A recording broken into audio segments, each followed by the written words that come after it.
คะวาพุทธังภะคะวันตังอภิวาเทมิสวากขาโตภะคะวะตาธัมโมธัมมังนามัสสามิสุ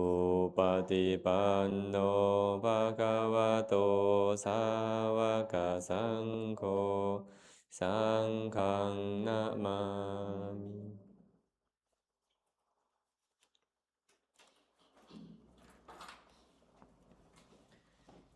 ต่อจากเมื่อเช้าเนาะ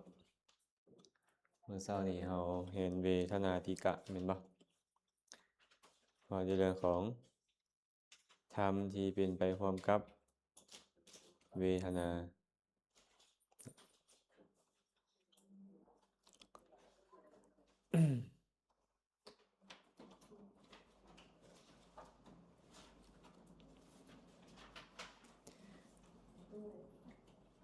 ตอนคืนในหนึ่งนะเกี่ยวกับเวทนาติกะสุขายะเวทนายะสัมปยุตตาธรรมาสภาวธรรมทั้งหลายที่ประกอบด้วยสุขเวทนาโดยลักษณะทั้งสี่มีเอกุปปาทะเป็นต้นแปลว่ายัง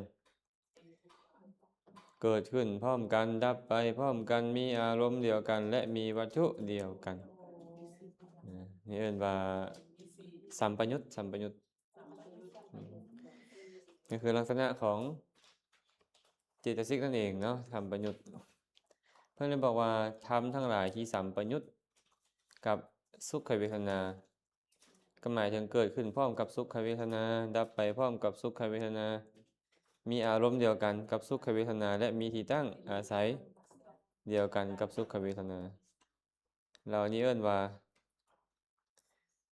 เวทนายะ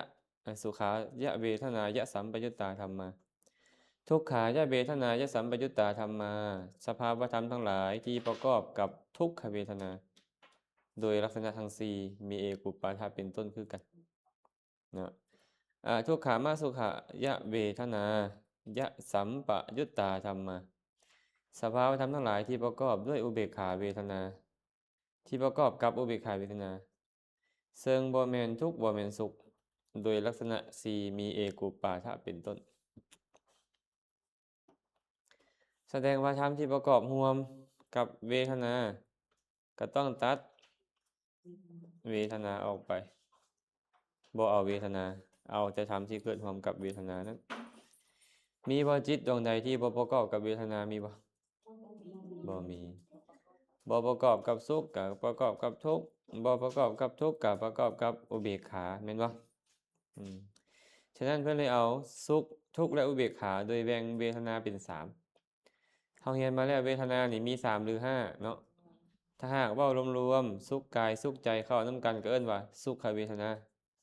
ว่ารวมๆทุกกายและทุกใจเข้าน้ำกันก็เอิ้นว่าทุกขเวทนาส่วนความเป็นกลางๆเอิ้นว่าอะทุกขมสุขเวทนาหรืออุเบกขาแต่ถ้าหากแยกสุขกายออกต่างหากสุขใจออกต่างหากก็จะเป็นสุขเวทนากับโสมนัสเวทนาแบ่งทุกกายกับทุกใจออกก็เป็นทุกขเวทนากับโทมนัสเวทนาจะเป็นหาแต่ในที่นี้เพื่อนแบ่งเป็นหมวดสามเพื่อนก็บอกแล้วว่าหมวดสามติกะนี่แปลว่าหมวดสามเวทนาติกะกับหมวดสามของเวทนามีสุขเป็นต้นนะเพื่อนก็เลยบอกให้เราฟังว่าองค์ธรรมของบทที่แรกสุขายะเวทนายะสัมปยุตตาธรรมาได้แก่เจตสุขเจตสุขจิตหรือสุขสหคตาจิตจิตที่ประกอบด้วยสุขเวทนานี่63ดวงเจตสิก46ในบรรดา63ดวงนี่นะสุขกาย1ดวงเอิ้นว่ากายวิญญาณฝ่ายกุศลวิบากเนาะที่เหลือก็เป็นจิตดวงที่มีโสมนัสได้แก่อกุศล4คือโลภะสหคตะจิต โสมนัสสหคตาจิตอีก4สุขสันติรณะหรือโสมนัสสันติรณะ1หสิตุปาทะ1มหากุศลญาณมหากุศลโสมนัส4มหาวิบากญาณขออภัยมหาวิบากโสมนัส4มหากิริยาโสมนัส4รวมเป็น18กามวจรจิตนี่มีโสมนัสอยู่18กามทีนี้อัปปนาจิตได้ล่ะปฐมฌาน11ทุติยฌาน11ตติยฌาน11จตุตฌาน11คูณ4เป็น44ดอกนี่มีโสมนัสเวทนากลายเป็น62นี่เป็นโสมนัสโสมนัสจิตส่วนสุขกายดวงหนึ่งนี่เป็นสุขเวทนาทันปะฟังทันปะและเจตสิกนั้นมีอยู่46เป็นอย่างเพิ่นคือบอกว่าเจตสิกมีอยู่46ทั้งที่เจตสิกมีอยู่52เพราะว่าเจตสิกบางดวงเกิดกับโทมนัสเท่านั้นเจตสิกบางดวงเกิดกับอุเบกขาเท่านั้นเจตสิกบางดวงเกิดได้ทั้งสุขทุกข์และอุเบกขาทีนี้เรากำลังว่าเรื่องของสุขกับโสมนัสเขาก็ไปตัดเจตสิกที่เกิดขึ้นกับทุกท่าน4ตัวออกไปคือโทจตุกะเจตสิกอิจฉามัจฉริยะกุกุจจะโทสะ4และการวิจิกิจฉาอีกหนึ่งเพราะวิจิกิจฉามันเกิดในจิตดวงเดียวคืออุเบกขาโมหะมูลจิต1เหลือเท่าไหร่ปะนี่52ลบ4ลบ5เหลือเท่าไหร่47แต่เขาก็บอกเลยว่าเขาจะบ่เอาเวทนาเพราะเวทนาเนี่ยเป็นตัวตั้งแล้วว่าทำที่สัมปยุตกระตัดเวทนาออกอีก1 52ลบ6นั่นก็เหลือ46อันนี้องค์ธรรมของสุขายะเวทนายะสัมปยุตตาธรรมาในที่นี้เขาพูดเลยองค์ธรรมของมันน่ะเขาจะมาจำแนกมันโดยบ่แม่นตัวตนบ่แม่นบุคคลบ่แม่นเขาก็บอกแล้วว่าธรรมาได้แก่สภาพธรรมบ่แม่นสัตว์บ่แม่นชีวะบ่แม่นบุคคลแม่นางนี่เป็นคนบ่เป็นบุคคลบ่จบดีบ่จบดี อาจารย์คือถามเดี๋ยวนี้ปฏิบัติเนาะแต่ว่าโดยสภาวะธรรมแล้วนี่มันบ่แม่นคนเฮานี่น่ะมันเป็นเพียงธรรมชาติทางกายและจิตใจของพวกเขานั้นมีทั้งดีทั้งบ่ดี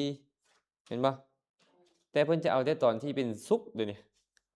เอาแต่ตอนที่เป็นสุขเอาตอนนี้ไม่เอายิ้มบ่ยังยิ้มแล้ว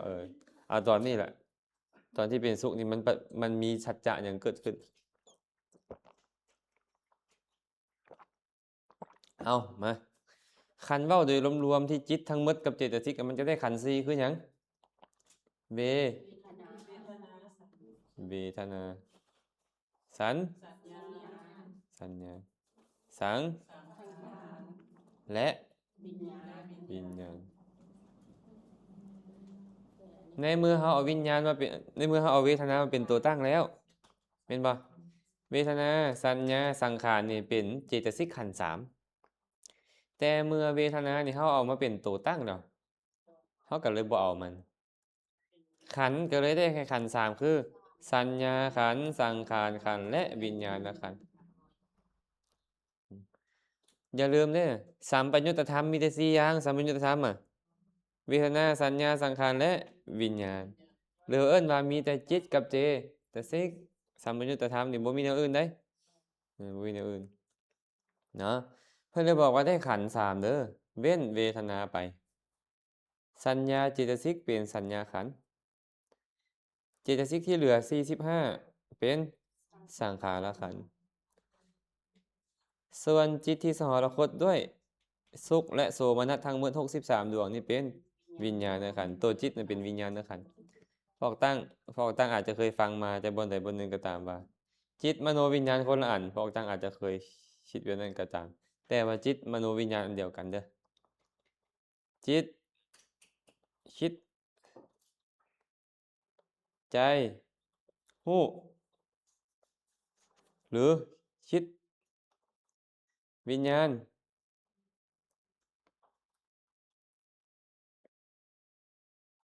ฮู้ คิดนี่แหละอันเดียวกันนี่แหละมันบ่แม่นแนวอื่นต่างซื่อๆต่างแต่ภาษาที่เอิ้นใช้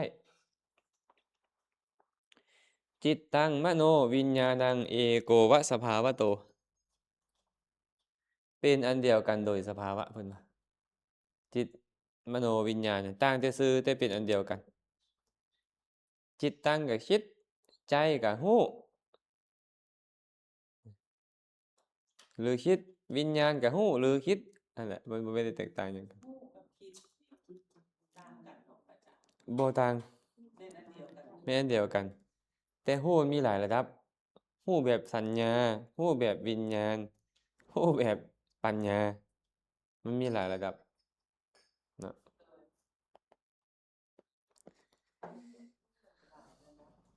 คิดไอ้ตอนนี้เนี่ยฮู้อารมณ์ซื่อๆแม่เพ็งตอนแม่เพ็งเห็นสีแม่เพ็งก็คิดน้ำสีตอนแม่เพ็งฟังเสียงแม่เพ็งก็คิดน้ำเสียงคันบ่คิดน้ำเสียงบ่ได้ยินดอกสมมุติไปคิดน้ำผู้บ่าวน้อยมันสิได้ยินบ่เสียงตอนนี้บ่มีทาง มันก็ฮู้แต่เรื่องผู้บ่าวน้อยพุ่นเป็นทางผู้บ่าวน้อย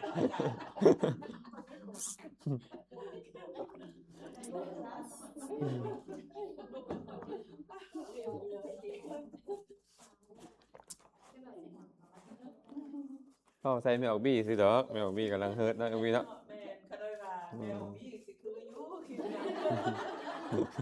ขน้อยนี่ก็สิบ้าแล้ว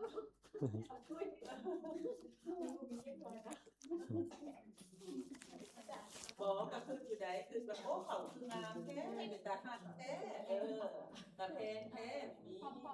คิดกับผู้อารมณ์นี่แปลว่าผู้อารมณ์นี่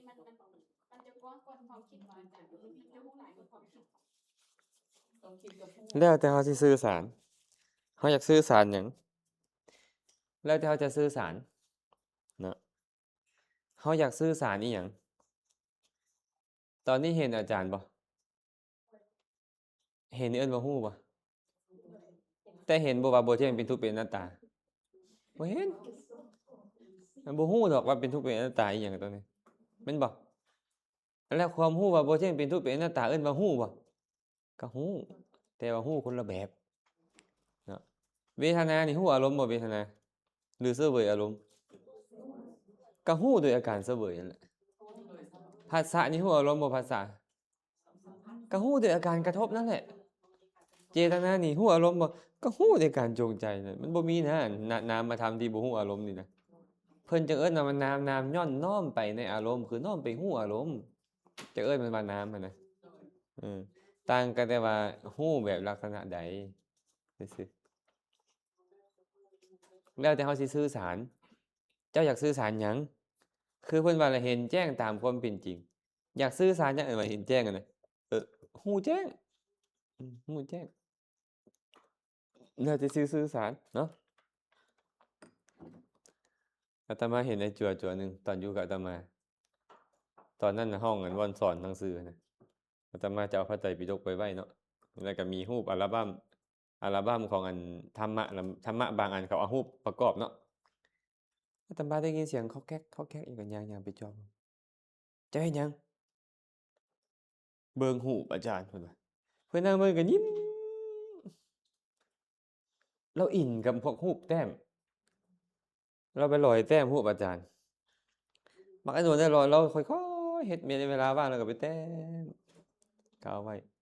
แต้มใช้เวลาโดนเด้บักหลายเดือนเลยเด้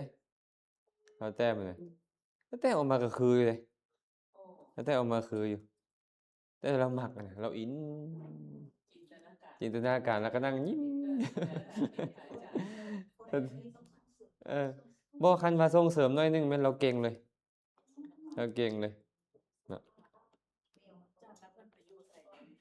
โอ้เขาก็สิไปหาผู้แซ่ผู้สาวพู้นแหล้วในวัยรุ่นเนาะอืมซิกออก สิขอไปอยู่ทางโลก3ปีพุ่นแต่เอาไป3ปีแล้วยังเงียบอยู่ คันได้ขอเวลา3ปีอาจารย์เพิ่นน่ะยินดีในการศึกษามักการเรียนรู้ศึกษาแต่ว่าไปทางโลกบ่คือเนาะบ่คืออยู่ ตอนเฮาบ่คันได้ออกไปมันก็วาดไว้เบิดว่าจะไปเที่ยวนี่เที่ยวนั่นเล่นนี่แบบนี้แบบนั้นแหละบัดออกไปแล้วบ่แม่นจังซั่นเด้น้ำมันก็ต้องซื้อแม่นบ่ อิหยังก็ต้องหาเบิดเด้บัดนี้เด้เงินเซาเข้าซื้อมันยุ่งแล้วยังว่าอาจารย์แก่นคิดแนวใดอย่าไปปลูกหมากเผ็ด อย่าปลูกจัก100คุมว่าซั่นขายคุมละกิโล โอ้ย ตายแล้วอาจารย์แก่นเอ้ยบ่กุ้มกินดอกว่ะโอ้ยเซาๆๆบัด ธรรมดาพันห้าสิบ 50ก็บ่กุ้มดอกอาจารย์แก่นเนาะ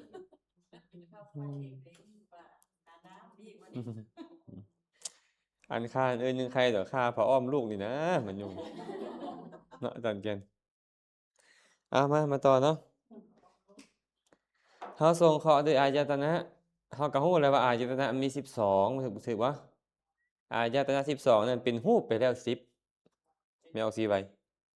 มันเป็นรูปธรรมไปแล้ว10แต่เฮาเว้าเรื่องจิตกับเจตสิกมันก็ต้องทิ่ม10ออกไปถูกบ่อายตนะมีทั้งหมด12เป็นนามได้แค่2เป็นรูปไป10ครึ่งแล้วเฮาก็เลยตัด10ออกไปเลยรูปเสียงกลิ่นรสสัมผัสตาหูดังลิ้นกายเอาทิ่มบ่ต้องเอามาเว้ามันเหลือหยังบัดนี้มันก็เหลือแค่2คือมานายตนะและธัมมายตนะ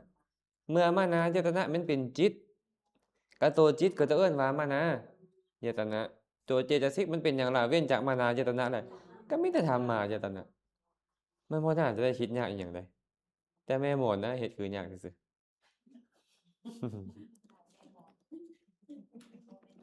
เอามาเบิ่งธาตุ18บัดเนี่ยเส้นเดียวกันธาตุ18นี่น่ะจักขุโสตคานะชิวหากายะรูปเสียงกลิ่นรสสัมผัส10อย่างนี่มันเป็นรูปไปแล้วเอาทิ่มแม่นบ่บัดนี้มาเบิ่งวิญญาณอีก7วิญญาณอีก7กับธรรมอีก1บัดนี้เมื่อวิญญาณ7นั่นมันมีบ่ล่ะกายวิญญาณอยู่หั่นน่ะโอ้มีก็เอามันตัวหนึงกายวิญญาณธาตุมันมีบ่โสตวิญญาณคานะวิญญาณชิวหาวิญญาณกายวิญญาณบ่มีก็ทิ่มมันออกไปทิ่มออกไป4เหลือใช่บ่เนี่ย7เหลือ3ได้แค่กายวิญญาณและมโนธาตุมันเป็นไปได้บ่มันมีบ่มโนธาตุอยู่นี่เนี่ยมโนธาตุมีแต่อุเบกขาอย่างเดียวปัญจทวาราวาสนะกับสัมปติฉันนะก็ทิ่มออกไปมโนธาตุบ่ได้ก็เหลืออีกตัวหนึงคือมโนวิญญาณมโนวิญญาณธาตุและเจตสิกมันเป็นหยังล่ะบัดเนี่ยก็ธรรมธาตุโอ้เป็นอันว่า ได้ธาตุ3อย่างคันเฮามีหลักแล้วแม่นมันบ่ยากดอกเดี๋ยวนี้เนี่ยเฮาลืมหลักเฮาซื่อๆอันนี้เป็นการมาทวนหลักเด้เนี่ยจะเฮ็ดให้ไม่ออกนกได้แว่นหลายอันอยู่เด้นี่เด้มันจะเจ็บหัวขึ้นอะนะ อันพันบ่ล่ะแมวนกแมวแพรวเด้กำลังเขียน บ่ได้ถามว่าเขียนหรือยังถามว่าทันบ่ กำลังเขียนพุ่นอืมบ่เดี๋ยวอาทิตย์หน้าจะให้อันเอกสารมาก่อนแต่ว่าต้องไปพิมพ์เอาเองเนาะสิให้ซ้ำสิเรียนฮอดบ่ได้สิให้ทางนั้นมาไปพิมพ์เอาเองมาสัจจะบัดนี้สัจจะได้แต่ละสัจจะน่ะสัจจะเมื่อจิต62นั่นมีโลกุตระพร้อมโลกุตระมรรคก็มีโลกุตระผลก็มีโอ้แสดงว่าโลกุตระน่ะมันเป็นได้แค่2สัจจะมันเป็นได้แค่ขออภัยมันเป็นได้แค่สัจจะเดียวเห็นบ่คือมรรคสัจจะและวิมุตติสัจจะแต่ก็เอา1ไว้แล้วโลกุตระนี่นะจังได๋ก็ต้องได้มรรคสัจจะน่ะโลกิยะเด้บัดเนี่ยโลกิยะจิตน่ะโลกิยะจิตพร้อมทั้งเจตสิกมันก็เป็นทุกข์ถูกบ่ถูกหรือบ่ถูกโลกิยะอุปทานขันธ์เนี่ยแต่ว่าตัวตัณหาเป็นหยังล่ะตัวตัณหาสมุทัยสมุทัยมาบวกกับโลกุตระอีก1ก็เป็น3คือนิโรธไล่ยากบ่บ่ยากดอกคันเฮาฮู้ล่ะจื่อแบบนี้ว่าตั้งแต่โลภะจนฮอดรูปฌานที่4เป็นโลกิยะนี่เป็นทุกขสัจจะแน่นอน เว้นแต่ตัวตัณหาเพราะตัณหาเพิ่นแยกออกมาต่างหากว่าเป็นสมุทัยนะโสมนัสมีบ่ตัณหานี่มีโสมนัสบ่แสดงว่ามันก็ต้องมีตัวโลภะอยู่หันที่เป็นสมุทัยสัจจะให้เฮาแล้ว ที่เหลือก็เป็นทุกขสัจจะส่วนโลกุตระมักเป็นมัคคสัจจะแน่นอนมาไล่ตามเพิ่นบ่นี่โลกิยะสาคตะจิต31 31มีหยังแหน่ฮะ31อะไรมึงดูโลภะ4สันติรณะโสมนัส1หสิตุปะทะ1มหากุศลมหาอิบากมหากิริยาอย่างละ4รวมเป็น10 18กับอันอกุศลแล้วก็18มันบอกหยังปฐมฌานทุติยฌานตติยฌานจตุตฌานอีก3 4 12เป็นเท่าไหร่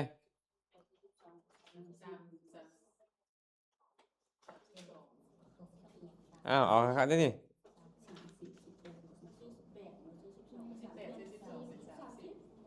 มันคือเป็น31แต่เพิ่นคืออะไรให้เอา31ฮะกระสุกกายอีกอันหนึงเด้สุกกายอีกหนึ่งเว้นโลภะเพิ่นว่าเจตสิกอีก45เว้นโลภะทั้งจิตทั้งเจตสิกมันเป็นทุกขสัจจะเว้นแต่โลภะเพราะโลภะเป็นหยังนี่เป็นสมุทัยเป็นสมุทัยองค์มรรค8หรือ7ในสุขสหคตจิต16นั้นเป็นมรรคสัจจะโอ้ขออภัยอาตมาเขียนผิดเมื่อกี้เป็นนิโรธเป็นมรรคเด้อนิโรธนิพพานพุ่นเด้เนาะนิโรธมีบ่มีเพราะเฮาเว้าเรื่องของจิตเจตสิกอยู่ผู้ใดเขียนผิดนะเมื่อกี้นี่บ่ทันได้เขียนเนาะเปลี่ยนใหม่เด้อบ่แม่นนิโรธเด้อมรรคเด้อมรรคเด้อนิพพานเท่านั้นจึงเอิ้นว่านิโรธเนาะสรุปแล้วได้สัจจะ3นี่ส่วนจิตที่เหลือดิมรรคจิตุบาทที่เหลือหมายถึงเจตสิกอื่นจากมรรค8อื่นจากเวทนา และจิตดวงนั้นเป็นวิมุตติ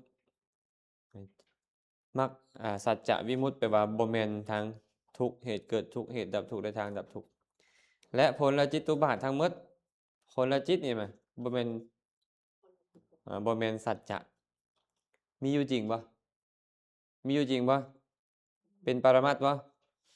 แต่บ่ส่งเคราะห์เข้าในสัจจะทันบ่แม่มอนออกสั้นเป็นจังไดตอนบ่ายกับตอนเช้านี่คล้ายๆกันบ่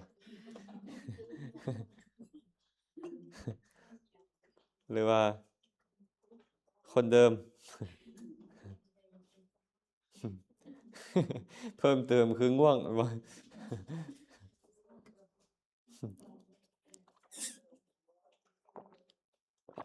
มาต่อบทที่2ว่าไงบทที่2เนี่ยทุกขายะเวทนายะสัมปยุตตาธัมมาทุกขสหคตาจิต3หมายถึงทุกใจ2ได้แก่โทสะมูลจิต2ทุกกาย1ได้แก่กายวิญญาณอกุศลวิบาก1แสดงว่ามันเป็นชาติอย่างนี้เป็นชาติอกุศลกับชาติวิบากมันมี2ชาตินะมี2ชาติเจตสิกที่เกิดร่วมกับมันอีก21เจตสิก21เกิดร่วมกับมันมีอย่างแน่อัญญสมานาบ่ฮอดมันต้องตัดยังตัดสิตัดวิตกยังโทสะตัดปีติตัดปีติออกไปได้เหลือ12แม่นบ่อกุศลเจตสิก14ตัดหยังออกตัดโตรติกะ8เหลือเท่าไหร่เหลือ10แล้วตัดเวทนาอีกหนึงเหลือเท่าไหร่บ่รวมกันก่อน10บวก12เป็นเท่าไหร่22แล้วตัดเวทนาอีกหนึงเหลือ21คิดอะไรยากบ่ยากบ่นิ้งยากเจ้าคิดอะไรยากบ่นิ้ง มีอย่างได้บ่ยากเจ้า ลมคน ลมได้หมดมือ อัญญสมนานี่นะมันมี13แต่ว่าปีติมันบ่เกิดกับจิตที่เป็นอุเบกขากับโทมนัสมันก็เลยเหลือ12ทีนี้12นี่แม้แต่เวทนานี่เพิ่นก็บ่เอาย้อนว่าเอาธรรมที่สัมปยุตกับเวทนา อัญญสมนาเลยได้แต่11ส่วนอกุศลเจตสิก14นี่น่ะโทสะกับโลภะบ่เกิดพร้อมกันแน่นอนแม่นบ่อืมตัดหยังออกไปอีก โลติกะ3วิจิกิจฉา1รวมเป็น4 14ตัดออก4เหลือ10 10บวก11เป็นถือว่าเพิ่นบอกว่าเจตสิก21เนี่ยเนาะอันนี้องค์ธรรมของมัน เข้าใจคำว่าองค์ธรรมบ่องค์ธรรมคือสภาวะของมัน สภาวะจริงของมันที่มีอยู่หั่นเอิ้นว่าองค์ธรรม ทีนี้เราก็จะเอามาจำแนกขันธ์อายตนะธาตุและสัจจะได้ขันธ์3คือเก่าเลย สัญญาเจตสิกเป็นสัญญาขันธ์เจตนาเป็นต้นเจตสิกที่เหลือเป็นสังขารขันธ์ทุกขะสหคตาจิต3คือโทสะมูลจิต2กายวิญญาณอีก1รวมเป็น3เป็นวิญญาณขันธ์อันนี้ไงเอาคือบ่มีเวทนาขันธ์จริงคือบ่มีเวทนาขันธ์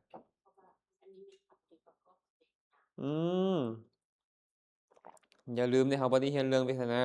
เฮาเรียนเรื่องธรรมที่ประกอบกับเวทนามาเบิ่งอายตนะมื้ออายตนะมี12ก็จริงแต่ว่าเฮาเว้าเรื่องนามเลยมันได้แค่อายตนะ2ตัดอายตนะที่เป็นรูปออกไปหมดตาหูดังลิ้นกายรูปเสียงกลิ่นรสสัมผัส10อย่างตัดทิ่มเลยเพราะมันเป็นรูปเฮาเว้าเรื่องของนามเพิ่นก็เลยบอกว่าได้อายตนะ3ขออภัยได้อายตนะ2คือทุกขะสหคตาจิตคือโทสะมูลจิต2กายวิญญาณอกุศลวิบาก1เป็นมนายตนะเพราะมันเป็นจิต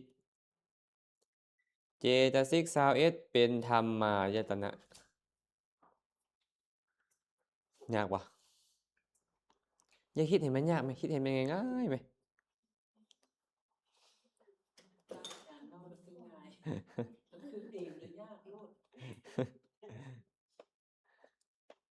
แม่เพชรทันเนาะ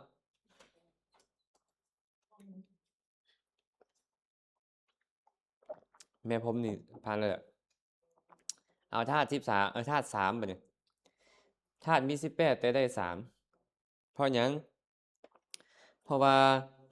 กายวิญญาณอกุศลวิบากเป็นกายวิญญาณธาตุโทสะมูลจิต2เป็นมโนวิญญาณธาตุส่วนจิตสิก21จัดเป็นธรรมธาตุจิต3ดวงนี่น่ะดวงหนึ่งเป็นกายวิญญาณธาตุอีก2ดวงเป็นมโนวิญญาณธาตุหรือได้วิญญาณธาตุ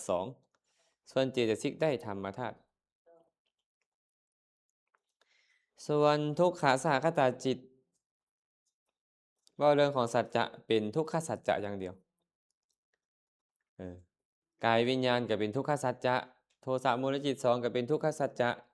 ถึงแม้นว่าโทสะมันจะสร้างขันธ์5ใหม่ขึ้นได้เห็นให้สังสารวัฏยืดเยื้อได้แต่เพิ่นก็บ่เอาว่าเป็นทุกขบ่เอาว่าเป็นสมุทัยเพราะสมุทัยมุ่งหมายเอาเฉพาะโลภะเจตสิกอย่างเดียวข้อนี้เนาะมื้อเช้านี่เนาะโอ้ยทวนไปเกือบหมดชั่วโมงเลยเดี๋ยวนี้องค์ธรรมของตติยบทบัดนี้ตติยบทคือหยังทุกขมาสุขายะเวทนายะสัมปยุตตะธัมมาธรรมที่สรคตด้วยทุกขะมาทุกขะบ่แม่นสุขบ่แม่นทุกข์หมายถึงอุเบกขาได้แก่อุเบกขาสาคตจิต55ดวงมาไล่เบิ่งก่อน55ดวงมีหยังเด้โลภะมูลจิตได้4 โมหะสองเนาะในนี่ตัดออกไป18เอาออก4เหลือ14เพราะสุขทุกข์โสมนัสเป็น4แล้ว6บวก10เป็นเท่าไหร่6บวก14เป็นเท่าไหร่20แล้วมหากุศล4มหาวิบาก4มหากิริยา4อีก12เป็นฮะ32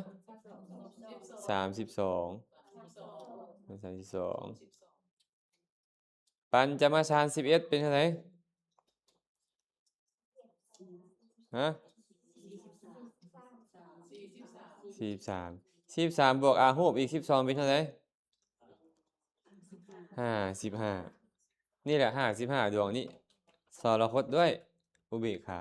อย่าบอกได้ว่าบ่ได้เรียนหาก็จบเมื่อวานนี่จังไดหาก็จบได้พวกคณะยังบ่ได้เรียนแสดงว่าตอนนั้นหลับเรียนมาแล้วนะแม่แปมเรียนแล้วแม่แปมยอมรับเจตสิกอีก46บ่เนี่ยเว้นเวทนาเจตสิก46แม่นหยังบ่นี่เอาไล่เบิ่งดูเอามาไล่เบิ่งเจตสิก46เมื่อมันมีทั้งโลกียะโลกุตระมีทั้งโสภณะเฮาก็เอามารวมเลย52โทสะนี่มันเป็นหยังโทสะนี่ฮะอิหยังก็มันเป็นหยังก็มันเป็นทุกข์แต่เฮาก็เว้าเรื่องหยังอุเบกขาแสดงว่าต้องตัดหยังออกมานี่ในอกุศลจิตตัดหยังอกุศลจิตสิกตัดโทจตุกะ4ออกไปเนาะปีติเกิดขึ้นกับอุเบกขาบ่ตัดปีติออก1เฮาเอาบ่เวทนานี่น่ะบ่เอา52ลบ6เหลือเท่าไหร่46ถึกว่าเพิ่นบอกว่าเจตสิก46นี่ถึกเป็นหยังจึงตัดปีติเพราะว่าปีติบ่เกิดร่วมกับอุเบกขาบ่เกิดร่วมกับอุเบกขาเนาะมาต่อบัดนี้เฮาจะจำแนกธรรมเหล่านี้โดยขันธ์อายตนะธาตุและสัจจะมาเบิ่งได้ขันธ์3คือเก่าเลยเพราะเรื่องจิตมันต้องได้ขันธ์4เป็นบ่แต่ว่าจังได๋เฮาก็ต้องตัดเวทนาออกอยู่แล้วเนาะเพิ่นก็เลยว่าบ่มีเวทนาขันธ์ในสัจจะนี้ในขันธ์นี้สัญญาเจตสิกเป็นสัญญาขันธ์เจตสิกที่เหลือเป็นสังขารขันธ์อุเบกขาสหคตาจิต55เป็นวิญญาณขันธ์ได้ขันธ์4แต่ตัดเวทนาออกขันธ์3คือกันเลยเมื่อกี้นี่ไงมันมีแต่นามก็ต้องตัดอายตนะที่เป็นรูปออกหมดบ่เอารูปเสียงกลิ่นรสสัมผัสตาหูดังลิ้นกายตัดออกเหลือแต่ใจครับธรรมก็เลยได้อายตนะ2คือมนายตนะเจตสิกเป็นธรรมายตนะจิตเป็นมนายตนะเจตสิกเป็นธรรมายตนะหวังว่าจะทันแม่แปมทันปะพอทันอยู่เนาะเอาธาตุวะเนี่ยไม่ได้ธาตุ7วะเนี่ยเป็นยังจะมีธาตุทอด7เพราะว่าจิตทั้งหมดนั่นมีทั้งกายวิญญาณโสตวิญญาณคานะวิญญาณชิวหาวิญญาณบ่มีแต่กายวิญญาณเนาะและมันมีทั้งอุเบกขาที่เป็นปัญจทวาราวชนะสัมปติชนะที่เอิ้นว่ามโนธาตุพร้อมเห็นป่ะแล้วก็จิตดวงอื่นก็เป็นมโนวิญญาณธาตุเจตสิกก็เป็นธรรมธาตุฉะนั้นเลยได้ธาตุ7อย่างคืออย่างล่ะจักขุวิญญาณ2ดวงเป็นจักขุวิญญาณธาตุโสตวิญญาณ2ดวงเป็นโสตวิญญาณธาตุคานะวิญญาณ2ดวงเป็นคานะวิญญาณธาตุชิวหาวิญญาณ2ดวงเป็นชิวหาวิญญาณธาตุปัญจทวาราวชนะจิต1สัมปจิตชนะ2เป็นมโนธาตุ อุเบกขาจิตที่เหลือ44เป็นมโนวิญญาณธาตุส่วนเจตสิก46เป็นธรรมธาตุคิดอะไรยากบ่บ่ยาก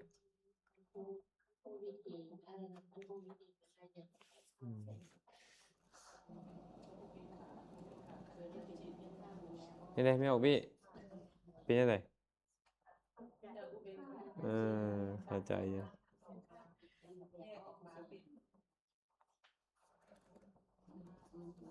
เราต้องแยกเป็นได้บ่เป็นนี่เฮาบ่ฮู้ได้อันใดเป็นสัจจะใดเด้มาสัจจะบ่เนี่ยมาสัจจะโลกิยะอุเบกขาสาคตาจิตเท่าไหร่47เจตสิก45เว้นโลภะเป็นทุกขสัจจะเป็นทุกขสัจจะโลภะเจตสิกเป็นสมุทัยสัจจะองค์มรรคเจ็ดเว้นสังกัปปะเป็นอย่างจึงเว้นไม่ออกสิไว้เพราะปฐมฌานทุติยฌานตติยฌานจตุตฌานนี่มันเป็นอย่างเป็นโสมนัสอุเบกขาต้องเป็นปัญจมฌานฉะนั้นละวิตกแน่นอน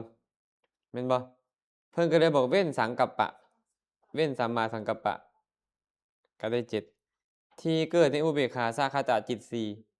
โสดาปฏิมรรคสกทาคามิมรรคอนาคามิมรรคและอรหัตตมรรคที่เป็นปัญจมฌานนั้น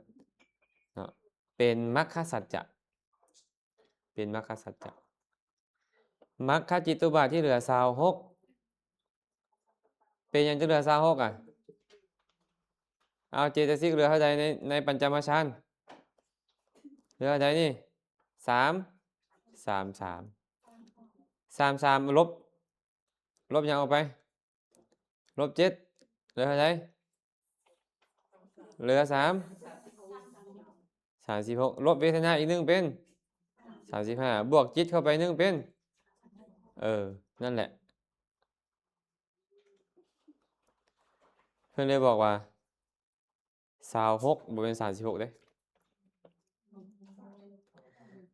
33ลบ7มันสิเหลือ36เสือเหลือ26บ่เป็นบวก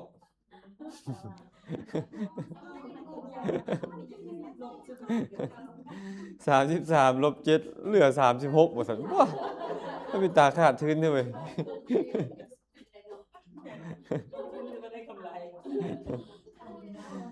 คันทอนเงินแบบนี้มันก็โหดแล้วทอนเงินไปเนาะ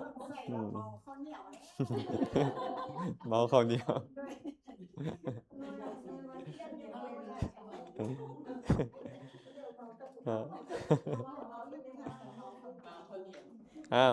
เหลือ25แต่บวกจิตเข้าไป1ก็เลยเป็น26เนาะและจิตตุบาท33ผลและจิตตุบาท33ผลนี่มี33เป็นบ่เป็นยังจังเลย33เพราะเว้นเวทนาก็เลยเป็น33ทั้งที่จริงแล้วเจตสิก33จิต1ต้องเป็น34แต่เฮาเว้นเวทนาเพราะเฮากำลังเว้าเรื่องธรรมที่สัมปยุตกับเวทนาก็เลยเป็นสัจจะวิมุตติเพิ่นบอกว่าสุขเวทนาเจตสิก63ทุกขเวทนาเจตสิก3ทุกขมสุขเวทนาเจตสิก55รูปนิพพานบัญญัติเป็นติกะวิมุตติ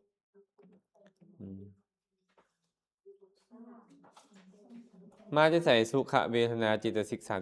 36ก็หมายถึงเจตสิกทั้งหมดที่เกิดขึ้นพร้อมกับสุขเวทนาจิตนี่นะ63ดวงนี่นะบ่ส่งเคราะห์เข้าในสัจจะเหล่านี้เลยบ่ส่งเคราะห์เข้าในสัจจะเหล่านี้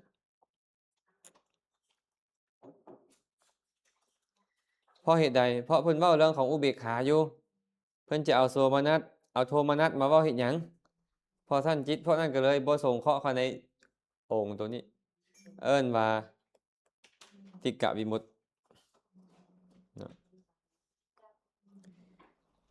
ติกะนี่ชื่อว่าสัพพะรัฏฐานามิกะนามติกะเพราะอาศัยคำว่าเวทนาเป็นบทตั้งทั้ง3เป็นหลักตั้งชื่อและชื่อว่าสัพปะเทสติกะเพราะแสดงปรมัตถธรรมบ่หมดยังมีเหลืออยู่อันใดแสดง องค์ทำบ่หมดก็เอิ้นว่าสัพปะเทสะติกะ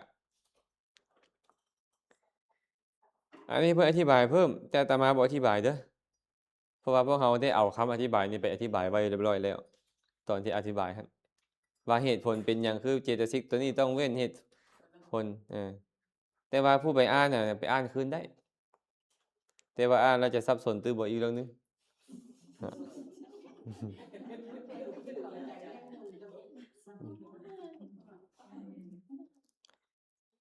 โอ้ย เอานิทานมาล่อไป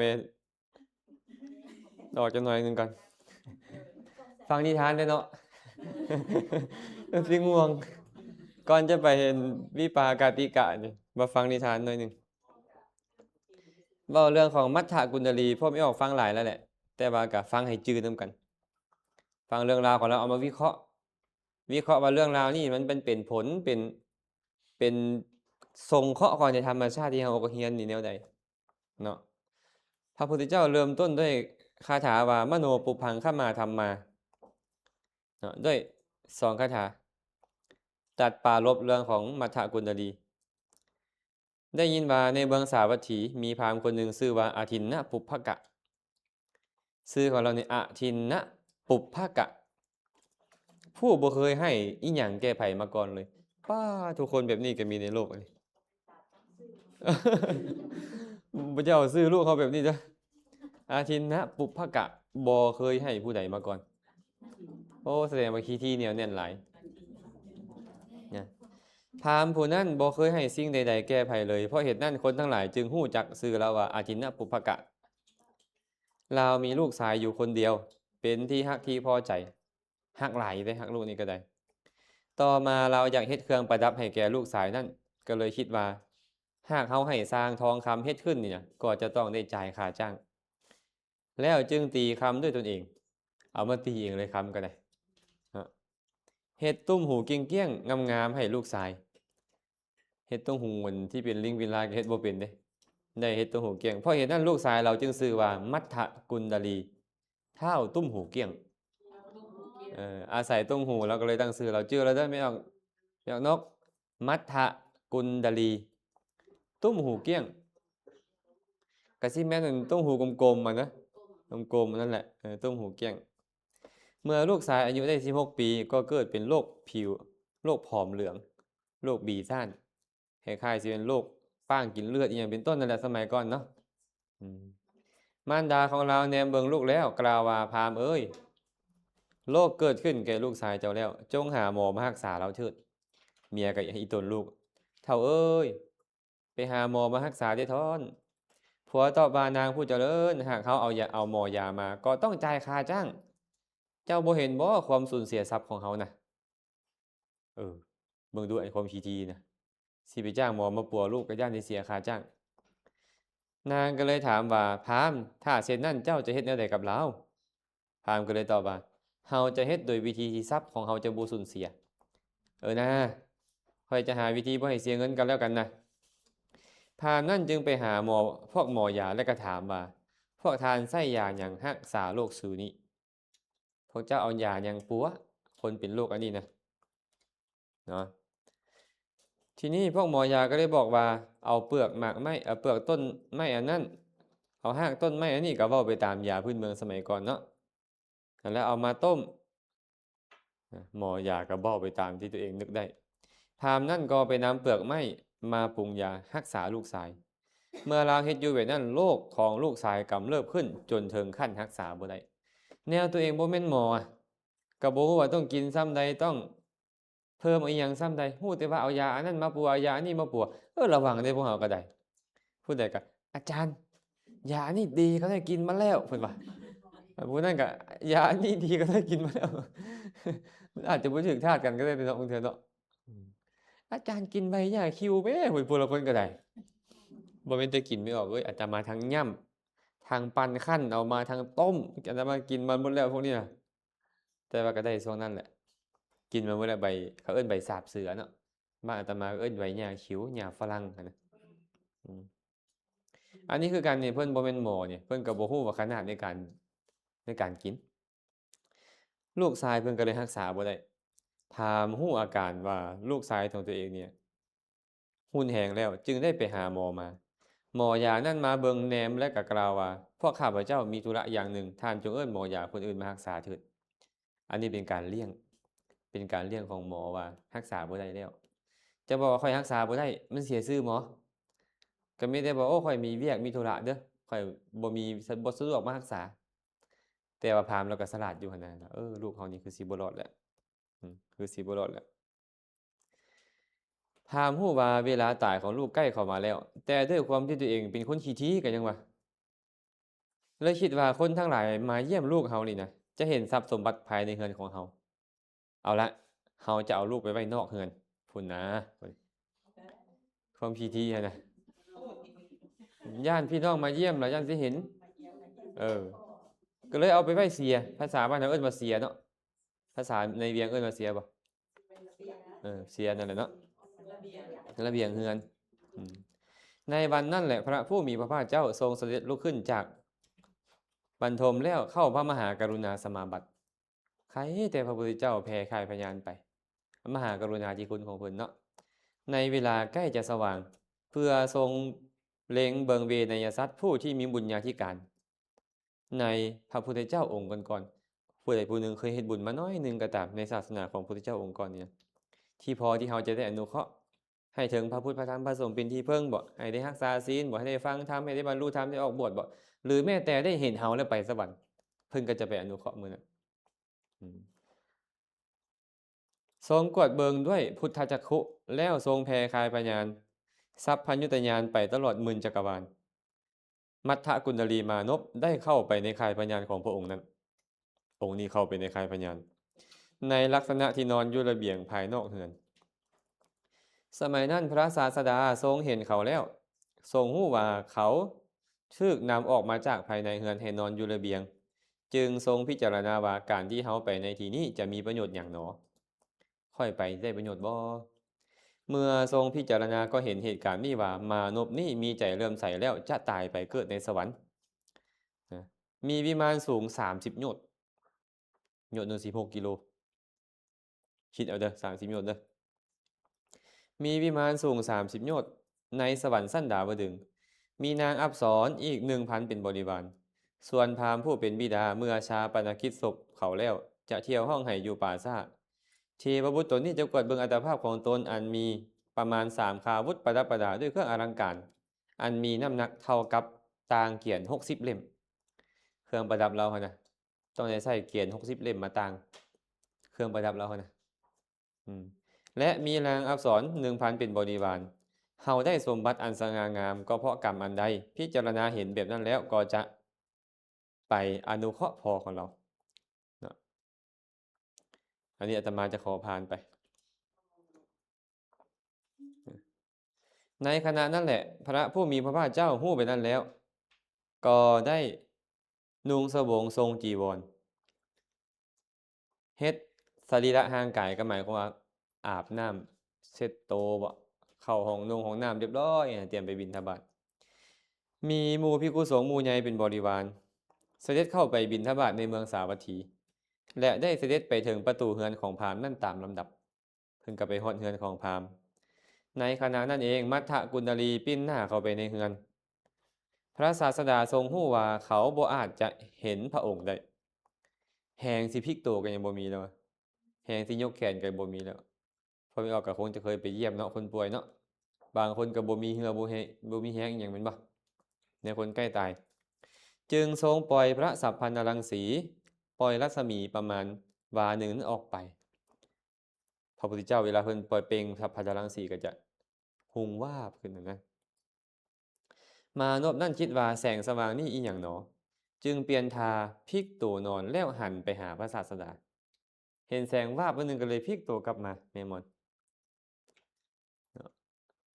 ได้เห็นพระผู้มีพระภาคเจ้าจึงคิดว่าเพราะอาศัยบิดาผู้โง่เจ้าว่าภาษาลาวแปลได้ดีอาศัยบิดาผู้โง่เจ้าเพิ่นแปลจังซี่เลยเด้เฮาจึงบ่ได้มีโอกาสเข้าเฝ้าพระผู้มีพระภาคเจ้าผู้ประเสริฐเห็นปานนี้เพื่อเฮ็ดไวยาวัจกรด้วยกายบ่ได้อุปถากซอยเหลือเกื้อกูลด้วยกายเลยบ่ได้ไปเป็นไวยาวัจกรเพิ่นเลยเพิ่นว่า หรือถวายทานหรือฟังธรรมก็บ่ได้เฮ็ดบ่ได้เข้าวัดบ่ได้รับใช้พระเจ้าพระสงฆ์บ่ได้ฟังธรรมบ่ได้รักษาอุโบสถอิหยังเลย นี่แม่เพลงอาศัยคนเป็นมิจฉาทิฐิคนเดียวในเฮือนพินาศทั้งเฮือนเลย รวยเด้รวยอยู่แต่พินาศหมดเลยกันซั่นระวังเด้อปรารถนาตระกูลอันเป็นสัมมาทิฏฐิได้เด้อเกิดชาติใดๆขอให้เกิดในตระกูลอันเป็นสัมมาทิฏฐิเด้อบ่แล้วมันแล้วชาติเลยแหละแล้วชาติเลยพ่อแม่บ่ให้เข้าวัดอะบัดนี้แม้นแต่มือของเฮาก็บ่อาจบังคับได้ ตอนนี้นะเพิ่นว่ามือนี่ก็บังคับบ่ได้สิยกขึ้นบ่ได้แล้ว กิจอื่นที่ควรเฮ็ดบ่มี จึงได้เฮ็ดกิจเลื่อมใสเท่านั้นเฮ็ดแต่ใจให้เลื่อมใส อยากยกมือขึ้นไหว้เพิ่นเด้แต่มันยกบ่ได้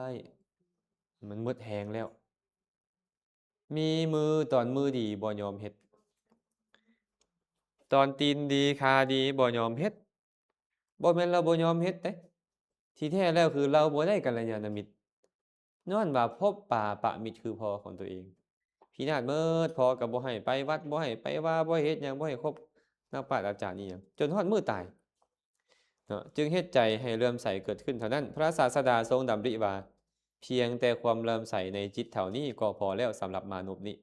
พอแล้วแหละสำหรับเรานี่เอาเท่านี้พอ แล้วจึงเสด็จหลีกไป เมื่อพระตถาคตเจ้าเสด็จหลีกไปบ่ดลพ้นของจักขุไป เขาก็มีจิตเลื่อมใส กระทำกาละแล้ว ตายแล้ว ไปบังเกิดในสวรรค์อันมีวิมานสูง30โยชน์ในเทวโลก ประดับประดาคือกับคนที่ตื่นจากการนอนหลับ เหมือนกับหลับและตื่น ไอ้การตายนี่มันบ่แม่นเรื่องน่าย้านกว่า ไอ้เรื่องที่น่าย้านกว่าคือก่อนตาย ตายนี่เหมือนหลับและตื่น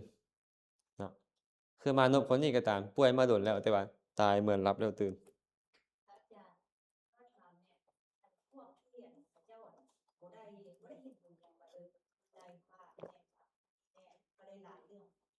แต่เจ้าเห็นบุญอย่างมาคือว่าบ่ได้เห็นบุญมาตั้งแต่หัวที่บ้านท้ายมากับเจ้าคือยังได้แบบกัลยาณมิตรหรือว่ายังได้แบบถูกเขาผูกเจ้าปรารถนาแล้วแต่เจ้าอธิษฐาน ก็คงจะมีอยู่ว่าขอให้พบกัลยาณมิตรได้เท่านั้นแหละ ในอดีตมันโดนนานมาแล้วหั้นนะต่างกันแต่ว่า ในภพชาติใกล้ๆเนี่ยเขาบ่ได้เฮ็ด เขาบ่ได้ปรารถนาเขาปล่อยใจให้ม่วนให้พูดให้เพลินพูดเท่านั้น แต่เจ้าคือมันส่ง โชคดีหลายเลย เนี่ย บรรลุโสดาบันได้ผู้นี้นี่นะสุดท้ายแล้วบรรลุโสดาบันได้ แต่ก็อีตาเข้าเรียนไม่ว่าคือส่ง ตอนนั้นมีนักปราชญ์บัณฑิตอยู่ใกล้ นักปราชญ์บัณฑิตละอีตนคันคือพวกเขานี่บ่มีนักปราชญ์บัณฑิตขนาดนั้นน่ะเพิ่นสิอีตนเฮาบ่ล่ะ เจ้าบ่ได้เห็นบุญจักน้อยเลยแล้วบ้านท้ายบ้านเข้าเส้นชัยเขาจะคือมีคนมาโพด ในชาตินั้นเท่านั้นเด้เฉพาะในชาตินั้นนี่เขาบ่ได้เฮ็ดเนาะ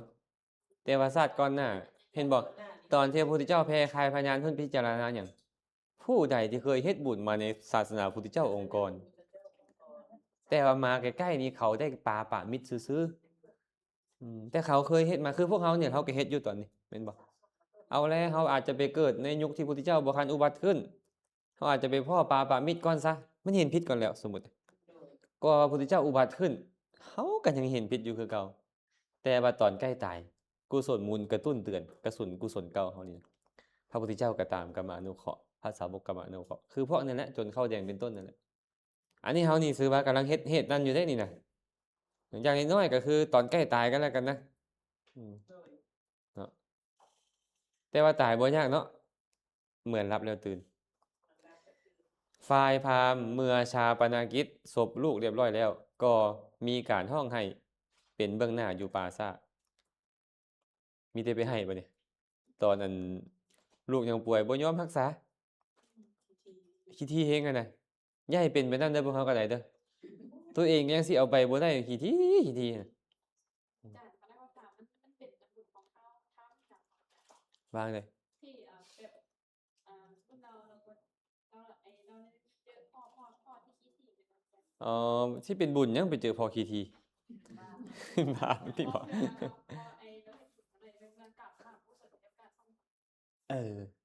เนี่ยว่าเวลาศาสตร์ใกล้ๆนะเราบ่ปรารถนาเกิดในตระกูลที่เป็นสัมมาทิฏฐิอีหยังเลย มีแต่ว่าให้ทานก็ให้บ่ให้มันก็ไปเกิดในตระกูลที่ร่ำรวย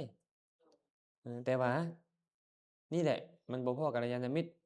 อาตมายังพาพวกไม่ออกเว้าตลอดบูชาพระพุทธเจ้าให้ทานอิหยังตามแต่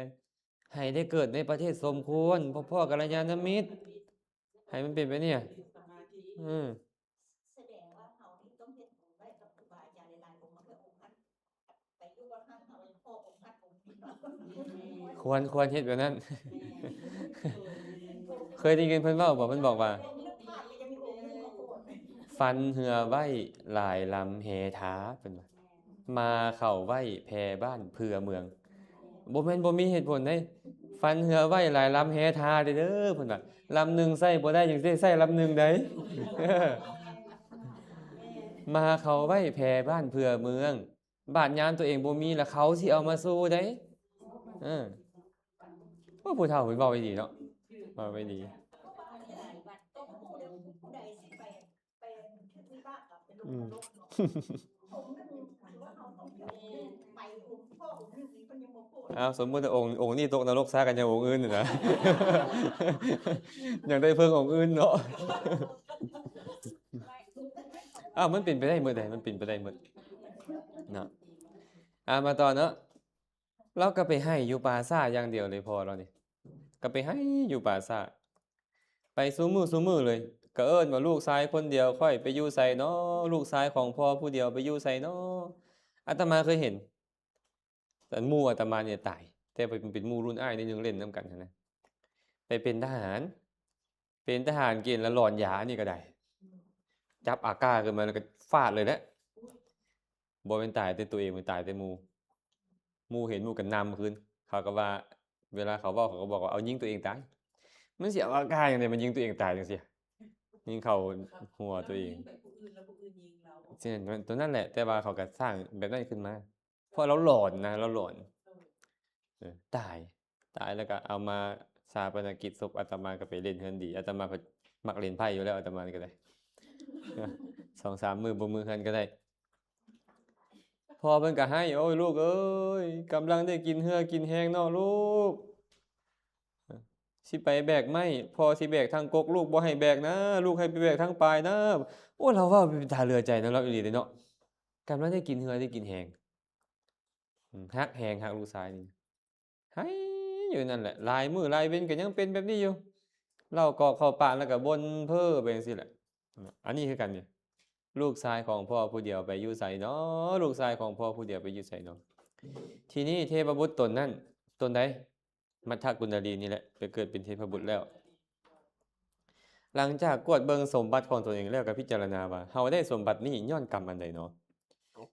เมื่อฮู้ว่าเพราะความเลื่อมใสในพระศาสดาจึงคิดว่าพราหมณ์ผู้นี้เมื่อเฮายังเจ็บป่วยบ่ยอมรักษาบ่ยอมหายามาให้แต่บัดนี้กลับไปห้องไห้อยู่ป่าซ่าเฮาควรเฮ็ดสิ่งที่เขาจะได้สติเบิ่งก่อนนะค่อยไปทรมานตาพราหมณ์นี้ก่อนนะทรัพย์สมบัติล่วงลายพายมากมันสิตายปะทิ่มละล่าตัวนี่น่ะคันค่อยบ่ไปนี่น่ะเราว่าเบิ่งแม่นี่ขี้ที่ฮอดลูกตัวเองก็บ่บริโภคลูกเมียก็บ่ได้บริโภคมีทรัพย์สมบัติหลายมันก็สิตายซื่อๆทิ่มซื่อๆนี่น่ะว่าซั่นจึงแปลงกายเป็นมัทธกุณลีแปลงกายเป็นเหมือนตอนบ่คันตายมายืนอยู่ยกแขนทั้งสองขึ้นอยู่ป่าซ่าแล้วก็ห้องไห้คือกันแล้วก็ยกมือขึ้นมาเช็ดน้ำตาให้ฮือๆๆอยู่อันนี้ก็ได้ปลอมตัวมานะพราหมณ์เห็นเขาแล้วก็คิดว่าเฮาห้องไห้เพราะความโศกเศร้าถึงลูกแต่ผู้นี้มาห้องไห้ย้อนเหตุใดเนาะเฮาจะถามเขาเบิ่งก่อนนะเห็นปุ๊บเหมือนลูกชายตัวเองเกิดความรักขึ้นเหมือนหน้าลูกชายตัวเองเลยเกิดความรักขึ้นก็เลยถามด้วยคาถาว่าอลังกโทมัทธกุณดาลีมาละทารีทาริจันนุสโทพาหาปักไคหะกันทสิวนะมัชเชกิงทุกขิโตตวังตุวังทานประดับประดาห้างกายทรงตุ้มหูอันเกี้ยงงามทัดทรงพวงมาลัยรูปไล่ด้วยแกนจันเหลืองยกแขนทั้งสองขึ้นห้องไห้อยู่กลางป่าทานมีความทุกข์เพราะเหตุใดถามเลยเจ้าทุกข์ย้อนหยังข่อยนี่ยังให้หาลูกหาเต้า เจ้ามาทุกข์อย่างอยู่นี้ เทวดาตัวนั้นก็เลยมานพนั่นแหละเนาะเทวดาผู้เป็นมานพลูกชายก็เลยกล่าวว่า โสวันนะมะโยปพัสสโรอุปันโนรัฐปัญชโรมะมะตัสสะจักกะยุคังนะวินทามิเตนะทุกเขนะชหามิสีวิตังโตรถของเฮาเฮ็ดด้วยทองคำมีรัศมีหุงเหือง ปรากฏมีแก่ข้าพระเจ้าแล้ว แต่ข้าพระเจ้าบ่อาจหากงล้อคู่หนึ่งที่ควรกับรถนั้นได้ เพราะความทุกข์นั้นข้าพระเจ้าจะขอสละชีวิตเสียข่อยสิตายแล้วนี่นะข่อยสิตายทิ่มละล่าแล้วนี่นะเพราะว่ารถข่อยเฮ็ดด้วยทองคำมีรัศมีเปล่งปลัง แต่ว่าซอกล้อรถบ่ได้พุ่นว่ารถเฮ็ดด้วยทองคำจะซอกล้อรถบ่ได้สิตายพุ่นว่าพราหมณ์นี่ก็เว้าเลย โสวันนะมะยังมะนิมะยังโลหิตะกะมะยังอาทะรูปิยะมะยังอาจิขะเมพัทธมานวะจักกะยุคังปฏิปาทายามิปาทยามิเต มานพผู้เจริญทานจงบอกข้าพระเจ้าเถิดข้าพระเจ้าจะจัดหาคู่ล่อรถคู่หนึ่งบ่ว่าจะเฮ็ดด้วยทองคำด้วยแก้วมณีหรือด้วยทองแดงหรือด้วยเงินแก่ทานเจ้าอยากได้หยังกงล้อหั่นน่ะเอาเงินเฮ็ดบ่เอาทองเฮ็ดบ่เอาคำเฮ็ดบ่เอาแก้วมณีเฮ็ดบ่บอกค่อยบ่ต้องให้ดอกป้าโทษตอนลูกยังบ่ตาย อันซื้อยาให้ลูกกินก็ซื้อบ่ได้หาหมอมาปัวลูกก็เฮ็ดบ่ได้บาดตอนนี้บอกว่าจะให้กงล้อทองคำมานพได้ฟังคำนั้นแล้วเทพบุตรมานพเลยนะก็เลยคิดว่าพราหมณ์นี่ตอนเฮายังมีชีวิตอยู่บ่ยอมให้ยารักษาเลย แต่เมื่อเห็นเฮาผู้มีรูปร่างเหมือนกับบุตรกับห้องให้และกล่าวว่าจะเฮ็ดล้อรถที่เฮ็ดด้วยทองคำเป็นต้นให้ เอาละเฮาจะข่มขีเขาก่อนจึงถามว่าทานจะเฮ็ดกงล้อให้ได้ใหญ่ปานใดแก่ข้าพเจ้าพราหมณ์ก็เลยตอบว่าทานต้องการใหญ่ปานใดข้าพเจ้าจะเฮ็ดใหญ่ส่ำนั้นอยากได้กงล้อใหญ่ส่ำใดที่เฮ็ดให้หมดว่าซั่นเขาจึงกล่าวว่าข้าพเจ้าต้องการพระจันทร์และพระอาทิตย์ทานจงมอบพระจันทร์และพระอาทิตย์ให้ข้าพเจ้าเถิดคันสิให้กงล้อรถค่อยเอาพระจันทร์มาดวงหนึ่งมาเป็นกงล้อข้างหนึ่งเอาพระอาทิตย์มาดวงหนึ่งมาเป็นกงล้อของข้างหนึ่งคันมันมาเทียมกับรถของข้าพเจ้านี่มันคือสิงามขนาดเลยรถที่เฮ็ดด้วยทองได้มีพระจันทร์พระอาทิตย์มาเป็นกงล้อนี่นะว่าซั่น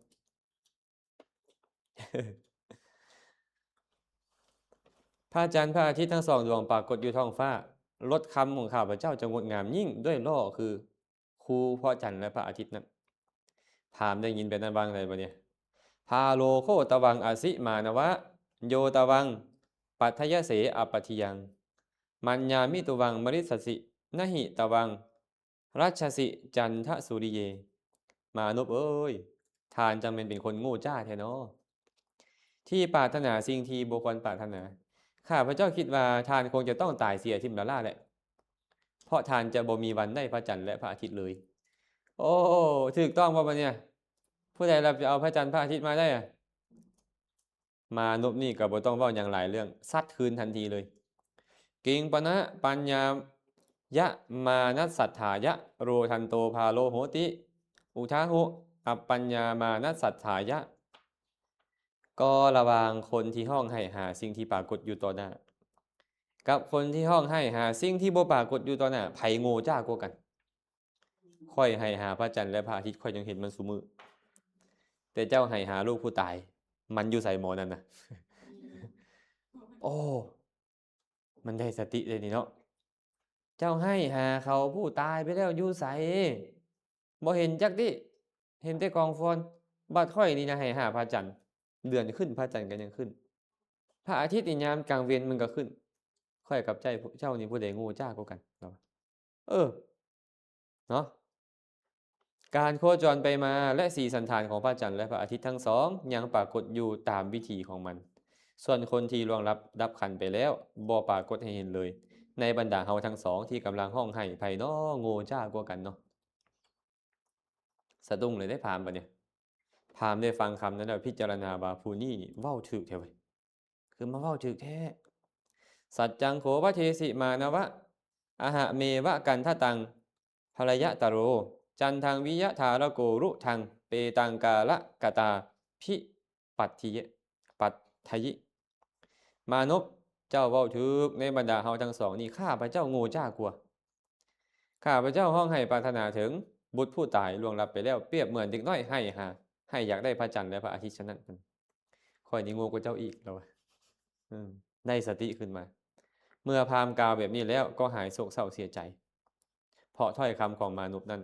เมื่อจะกล่าวสรรเสริญมนุษย์จึงกล่าวว่าทานได้หดส่งข้าพระเจ้าผู้กำลังห้องให้เปรียบเหมือนไฟที่ลุกโชน เพราะถึกราดด้วยน้ำมันเนย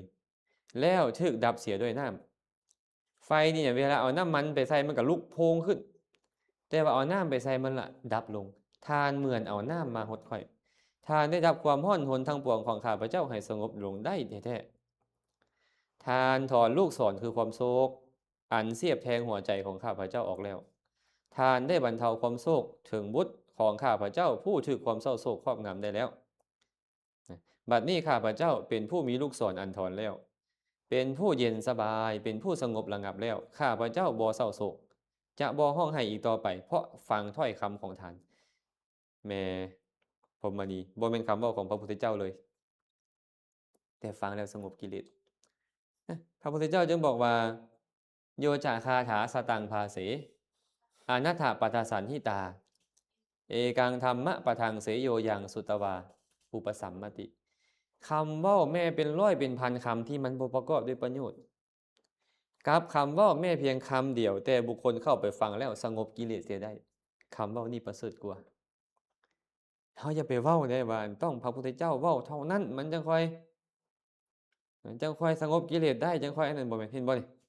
เป็นคำเว้าของนี่โศกเศร้าเสียใจพิไรลำพันหายวับคำนี้เพิ่นเอิ้นว่าสุภาษิตเป็นสุภาษิตเป็นสัจจะความจริงเป็นสิ่งที่เป็นประโยชน์คือกาลเทศะเป็นคำเว้าอ่อนหวานและเป็นคำเว้าที่ประกอบด้วยเมตตาของผู้เว้าพร้อมคำสุภาษิตเห็นบ่ฟังแล้วสงบกิเลสเลยหายทันทีเลยโศกเศร้าเสียใจแล้วหายเลยนะเราก็เลยถามต่อทานมีชื่อว่าแนวใดเป็นเทวดาเป็นคนทันเป็นท้าวสักกะทานเป็นไผเป็นลูกของไผข้าพระเจ้าอย่างฮู้จักทานจะฮู้ได้แนวใดถามเลยเราก็เลยกล่าวว่าพราหมณ์บุตรคนใดที่ทานเผาอยู่ในปราสาทนี้และห้องไห้ค่ำควรถึงอยู่ข้าพระเจ้าก็คือบุตรคนนั้นแหละ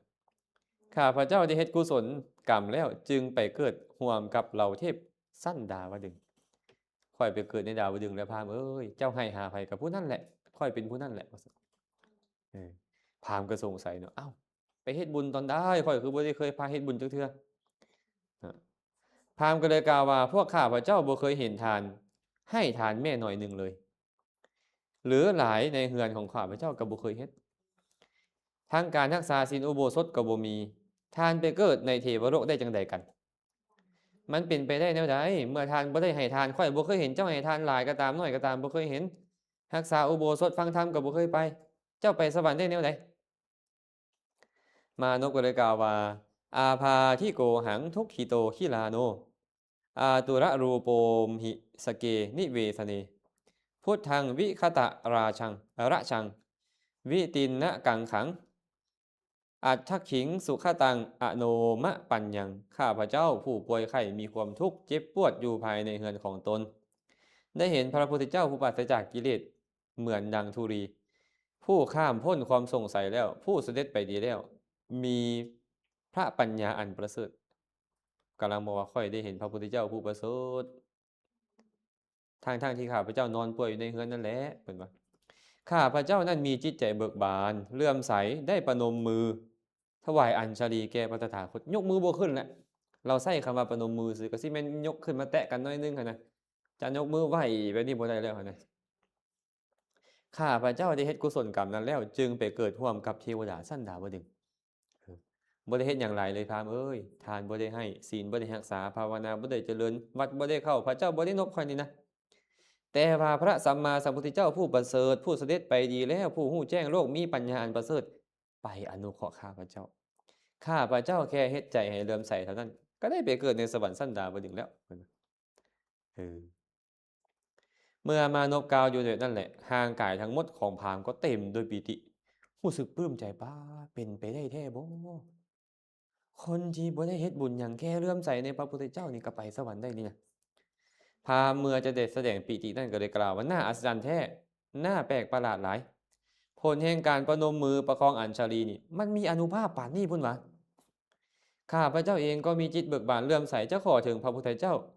ที่เป็นที่เพิงในมื้อนี้แหละนี่แหละได้ฟังลูกสายเว้าผู้ตายไปแล้วนี่ป๊ามันน่าอัศจรรย์เนาะไอ้พวกเขานี่ยามมีพระพุทธรูปให้กราบเขาบ่ยอมกราบนั่นเดี๋ยวนี้ดีตั้งแต่บ่เอาธงอันกระเป๋าแบรนด์เนมไปเกาะอยู่คอพระพุทธรูปพร้อมพวกเขาแม่นบ่คือขนาดได้พวกเขานี่บ่แม่นบางคนน่ะเอาไปใส่หน้าห้านกาแฟเพิ่นน่ะบางเทื่อเอาไปประดับซ้ำเลย คนก็ไปกอดคอถ่ายรูปโอ้ยอาตมาว่าคือว่ามันสิไปนรกซำเด้บ่ได้ไปสวรรค์เดี๋ยวนี้เนาะเออ ไปเฮาดห้องน้ำพุ่นเห็นบ่เอาพระพุทธเจ้าไปเฝ้าห้องน้ำไม่เอาสิไว้เอ้ยระวังเด้อพวกเขาเด้ออาตมาจังว่าอยู่ในปึ้มหนังสือไว้พระนี่นะบ่บ่อยากให้เฮ็ดพระพุทธรูปใส่เพราะย้านเฮาไปข้ามไปทิ่มสระทรายอะนะบ่อยากเฮาเคารพเพิ่นนะเนาะให้ใจเฮาเป็นกุศลมานพคนนั้นก็เลยกล่าวว่าทานจงถึงพระพุทธเจ้าพระธรรมและพระสงฆ์เป็นที่เพิงด้วยจิตเลื่อมใสในมื้อนี้และจงสมาทานศีล5ให้บริบูรณ์บ่ขาดบ่ทะลุเช่นเดียวกันทานจงเว้นจากการฆ่าโดยไวจงหลีกเว้นจากการถือเอาสิ่งของที่บ่ได้ให้จงเป็นผู้บ่ดื่มน้ำเมายากล่าวตัวและจงยินดีในภรรยาของตนเถิดเอาไปใช้เด้อนี่จ้ะปอนุคานเอาคาถานี้ไปใช้เด้อปานาติปาตาวิระมิตุขิปปังสินะพราหมณ์นั่นรับคำว่าดีแล้วได้กล่าวคาถาเหล่านี้ว่ายักษ์คือเทวดานั่นแหละทานเป็นผู้ปรารถนาประโยชน์แก่ข้าพเจ้าเทวดาท่านเป็นผู้ปรารถนาแก่ข้าพเจ้าจะเฮ็ดตามคำสั่งสอนของท่านเป็นอาจารย์ของข้าพเจ้าแล้วได้ฟังสิ่งที่ดีๆจากไผน้อมรับมาเป็นอาจารย์ของตนเองอาจาระแปลว่าผู้บอกสอนอาจาระเนี่ยหรือผู้ให้ประพฤติดีหรือผู้ให้ประพฤติดีเนาะเนี่ยเราได้ประโยชน์แล้วเนี่ยเราขอถึงเจ้ามาเป็นอาจารย์เด้อข้าพเจ้างดเว้นจากการฆ่าสัตว์โดยใบหลีกเว้นจากการถือเอาสิ่งของที่เขาบ่ได้ให้ในโลกจะเป็นผู้บ่ดื่มน้ำเมาบ่กล่าวตัวและจะยินดีในภรรยาของตนเองลำดับนั้นเทพบุตรได้กล่าวกับพราหมณ์นั้นว่าพราหมณ์ในเฮือนของทานมีทรัพย์อยู่จำนวนหลวงหลายทานจงเข้าไปเฝ้าพระศาสดาแล้วถวายทานฟังธรรมทูลถามปัญหาเถิดก็บอกเลยไปแต่ไม่พราหมณ์เจ้าเป็นคนร่ำคนรวยทรัพย์สมบัติมากมายกายกองในเฮือนนั้นเจ้าจงไปเฝ้าพระศาสดานิมนต์ให้มารับทานถามปัญหาแม่พราหมณ์อย่าอยู่ล่าแม่ชีวิตก็น้อยบ่ดนก็สิตายแล้วทรัพย์สมบัติก็มีฟ้าวเฮ็ดไหมให้ได้ถามปัญหาฝ่ายพราหมณ์นั่นไปฮอดเฮือนแล้วจึงเอิ้นนางพรามณีคือเมียเพิ่นมากล่าวว่าน้องสาวมื้อนี้อ้ายจะนิมนต์พระสมณโคดมมาทูลถามปัญหาและจะเฮ็ดสักการะบูชาเมียนี่แปลกใจเนาะป้าแม่นหยังผัวว่า100 วันพันปีบ่เคยได้ยินก็ไปสู่วิหารถวายอภิวาทพระศาสดากระทำปฏิสันถานยืนอยู่บนสมควรแล้วกล่าวว่าข้าแต่พระโคดมผู้เจริญขอพระองค์พร้อมด้วยภิกษุสงฆ์จงรับภัตตาหารของข้าพระเจ้าเพื่อประโยชน์ในอาหารมื้อนี้เถิดเพิ่นไปปาซ่าไปได้เศร้าๆพุ่นน่ะได้โอ้ล้มแล้วมันยังบ่คันสวยเพิ่นก็ฟ้าวกลับไปวัดแล้วไปนิมนต์เฮ็ดเลยอันเนี้ยบ่ท่าเวลาเราเนี่ยแบบนี้แหมพวกเขาเฮ็ดบุญน่ะอย่าทุท่าหลายเด้อ